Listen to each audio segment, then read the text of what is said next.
Why do some investors consistently outperform while others struggle? Contrary to popular belief, it's not because they get more or different information, it's typically because they've learned how to interpret the same information differently. The very same earnings report can look like an incredible opportunity to one investor and a warning sign to another. Then, over time, the market tends to reward the better judgment.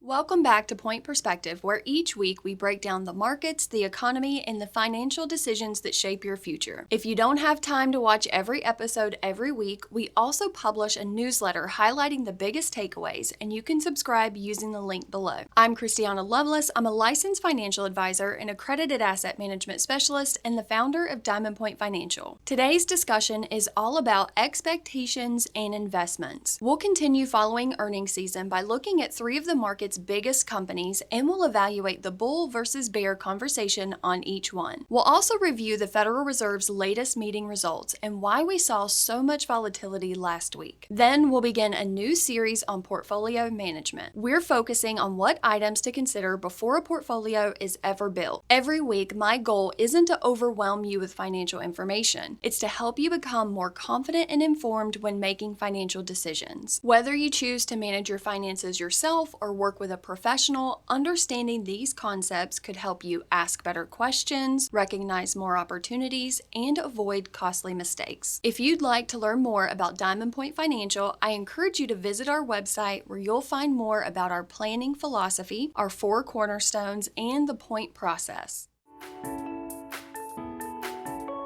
Are you a bull or a bear? The truth is, most investors are both at different times. You've probably heard those terms hundreds of times, but what do they really mean? This earnings season gives us the perfect opportunity to find out. Before we look at this week's earnings, let's quickly define what it means to be bullish or bearish. The term bear actually came first. It originated from the old saying, "Don't sell the bear's skin before you've caught the bear," referring to traders who sold something they didn't own yet, hoping to buy it later at a lower price.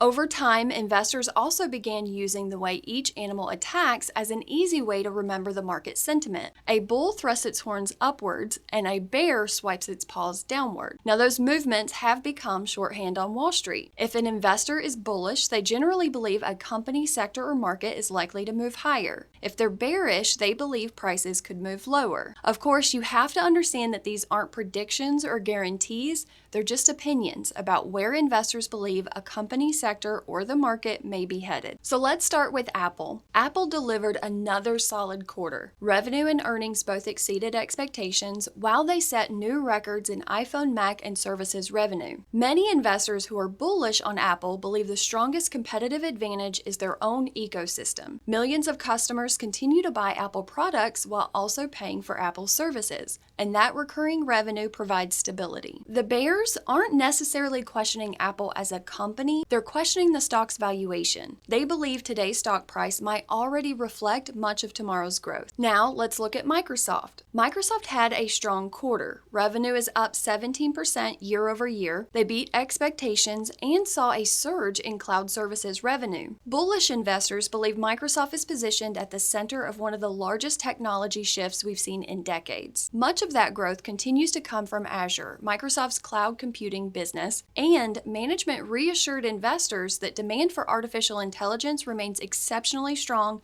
and continues to outpace available capacity. The bearish argument is more based on expectations. Microsoft has become one of the largest companies in the world, and investors already expect exceptional performance. When expectations become extremely high, even a great company has less room for disappointment. So the discussion is less about if Microsoft can be successful and more about if future growth can continue meeting expectations. Finally, Meta. Meta reported a fairly mixed quarter. The core business performed well on revenue and user growth, but earnings missed expectations. Free cash flow declined significantly because Meta continues investing enormous amounts of money into AI infrastructure. Investors who are bullish believe Meta has become a much more disciplined business over the past few years. Advertising remains incredibly profitable, artificial intelligence is improving engagement, and many investors believe today's investments could strengthen the company for years to come. But others remain more cautious. They They question whether this level of spending on artificial intelligence and reality labs will ultimately generate enough return to justify that investment. As we discussed last week, higher capital expenditures aren't automatically a bad thing. They just have to create enough value to justify the investment over time. By now, you've probably noticed a pattern. In the stock market, the difference between bulls and bears is less about numbers and more about what they believe those numbers mean for the future. It's those different interpretations that create the market as we know it. And as a professional, one of the best habits I've developed is challenging my own conclusions. If I can't understand the other side of the argument, I can't fully evaluate the opportunity. I'm not looking for confirmation, I'm looking for understanding.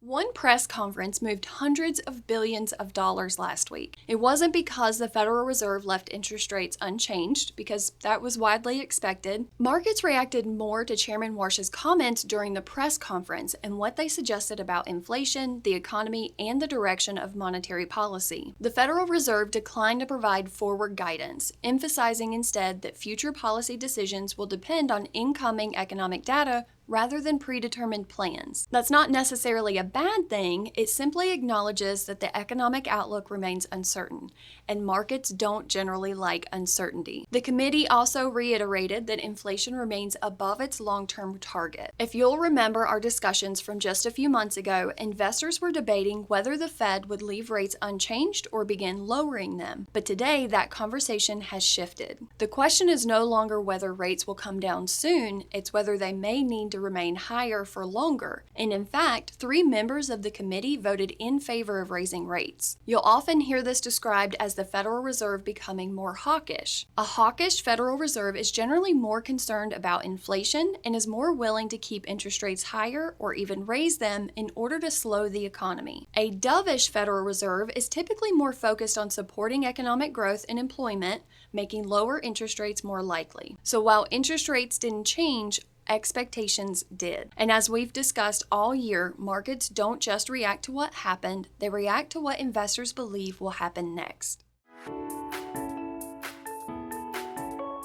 Most people assume investments and portfolio management are the foundation of financial planning. And to be fair, that used to be much more common. The mindset was often invest as much as you can, however you can, and hope it works out. But today, financial planning has evolved, and so has the way we approach portfolio management. This month, we're going to build a portfolio from the ground up, discussing what matters, what doesn't, and how understanding the process can help you, whether you manage investments yourself or work with a financial planner. The first thing to understand is that portfolio management doesn't begin with investments. It begins with your goals. What are you trying to accomplish with this money? Is it all for retirement? Do you want to buy a second home, maybe pay for college, or leave an inheritance? Every portfolio should begin with clearly defined goals because the investment should serve the plan, not become the plan. Once those goals are established, the next question becomes, how much time do you have? Someone investing for retirement decades from now will build a portfolio very differently than someone retiring soon. And even within the same financial plan, you may have multiple time horizons. For example, your retirement may still be 25 years away, while your child's college fund only has 13 years to grow. And maybe you're also planning to purchase another home in 8 years. Each of those goals has its own timeline, and each portfolio should reflect that. That's called your time horizon, and it's one of the most important factors in portfolio construction because it influences the investments you choose, the amount of risk you may be willing to take, and even the types of accounts that may be appropriate. Generally speaking, we think about time horizons in 3 categories. Short term is money you'll likely need within the next 5 years. Those funds are typically invested more conservatively because accessibility becomes the priority. Medium term generally falls between 5 and 10 years, balancing growth with stability. And long term is anything beyond